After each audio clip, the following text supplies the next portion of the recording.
another another more well-known and kind of more typically understood archetype of masculinity is like the warrior. So the mature warrior in his fullness is, well, we'll get into it, but just kind of at the bottom poles of the kind of shadow aspect, you have the sadist and the masochist. So why don't you go into how you understand the warrior and its shadow archetypes?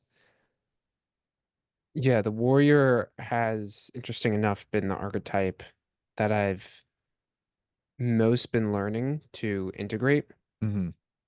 It was because it was the one archetype that wasn't um, as comfortable or familiar for me. I Hmm. think probably because of the overbearingness of my father, it was like an aversion to it. So I would seek the feminine, I would seek my mother, my grandmother for safety. And so the warrior, that energy of fire just was never natural to me. The so obviously even just the words, right? We have the sadist and the masochist, right? And yeah, and that makes sense because I believe the sadist is deriving pleasure from harming others. Yes. So we can think about that as like overbearing warrior, over aggressive.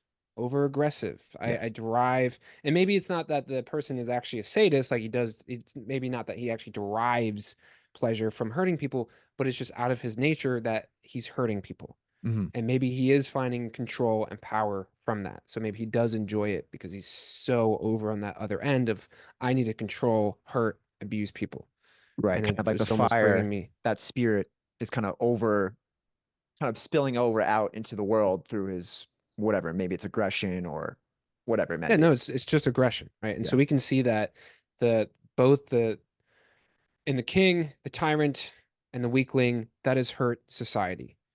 Leaders who aren't stepping up, even though they have power and money and resources to help, and they're not because they're just being selfish. That's greed, right? And then the tyrant of just wrath, right? So we're thinking about the also the seven deadly sins. I also think of it as the seven human vices, seven human shadows. Actually, those are the shadows of humanity, and they're being played out in this. And so the sadist again is part of that tyrant of like just, I mean, we can go into sexual abuse, domestic abuse, any form of physical abuse, that's going to be the sadist. And then we go into the other side, is the masochist. These are the people that likely, when you really fall into that shadow, like they're hurting themselves, whether it's through addiction, their own self abuse, they're putting themselves in situations where they're just like, I deserve pain. And maybe even as we can say, like deep into that, like suicide. And it's masochist again, derive pleasure from my own pain. But that's really just because that's what I think I deserve and the safety. And, we can both go into those archetypes as like fictional characters. We see the warrior that's just like he just has joy in like killing and like he's a brute, right? Yeah. And then we have the masochist, which just like doesn't care. All right, I think we're back. Cool. Okay. Sorry about that, guys. That's okay. You were just kind of, yeah. I mean, we can get a little bit into the archetypes. I mean, in the book, a kind of figure that they use for the warrior.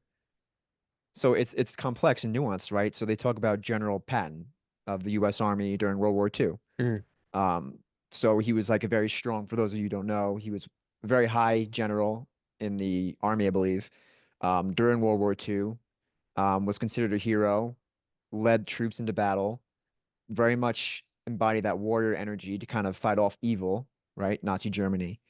So the warrior is needed, like strength and power is needed sometimes, like aggression and even, violence sometimes might be necessary depending on the circumstance. But and so there was like that kind of he embodied to some extent the warrior in his fullness. But at the same time, also there is shadow aspects, such as like the sadist. So there's a popular film called Patton that kind of depicts him in war and his story throughout the war. And they talk about a scene where, I think the Nazis, there was like a battle and some of the Nazis surrendered and they had some prisoners or whatever. And they kill them, kill the prisoners. And he says something along the lines of like, I don't know exactly what he said, but some kind of like you could say is like a sadist, like he took pleasure in the fact that he conquered and killed his enemies, even though they were prisoners of war, right? So that's him kind of Yeah. going too far, like, taking that warrior energy overbalanced and kind of spilling out into something that's evil in and of itself, like killing innocent prisoners. I mean, innocent, right? But prisoners of war, and that's technically a war crime. So, that's just one example that kind of helps to concrete what we're talking about. So it's a very nuanced conversation. It's not just like you're either the warrior in his fullness or you're expressing the shadow. We all have these archetypes of the true king, the true warrior, the divine sorry, the uh magician, the lover. Like that's the archetype of the masculine figure of God. There's the masculine and the feminine. These are two like archetypes of God. And so it's inherent Yeah. in every man to channel these archetypes. However, because we're growing through the ego, it's inherent that we also are kind of growing through and expressing some of these shadow archetypes at the same time. And the goal is to kind of ever increasingly refine yourself to embody more and more of the king in his fullness, the warrior in his fullness, the magician in his fullness, the lover in his fullness, and less of the distorted shadow aspects. Yeah, 100%. You said that really well because it's not like, oh, I'm in my warrior and it's just I'm there. It's like, oh, I'm locked into that. It's understanding that those shadow aspects, again, this is part of the emotional work, the healing work. If you don't have the awareness of that and those are still playing out in cycles and patterns, then they're going to continue to do that.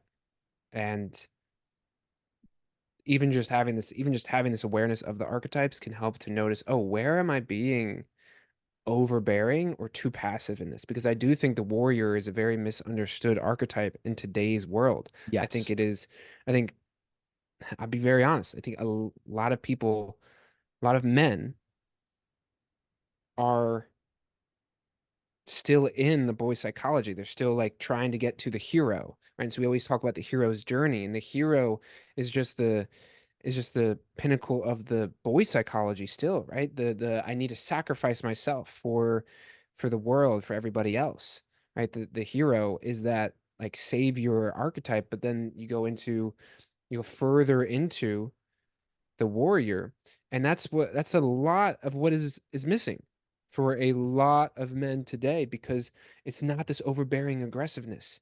It is, yes, being assertive, knowing what you want, getting what you want, and also do no harm, take no shit. Yeah. Because being harmless, not knowing how to, not being capable of violence does not mean that you're peaceful. It Right. just means you're harmless.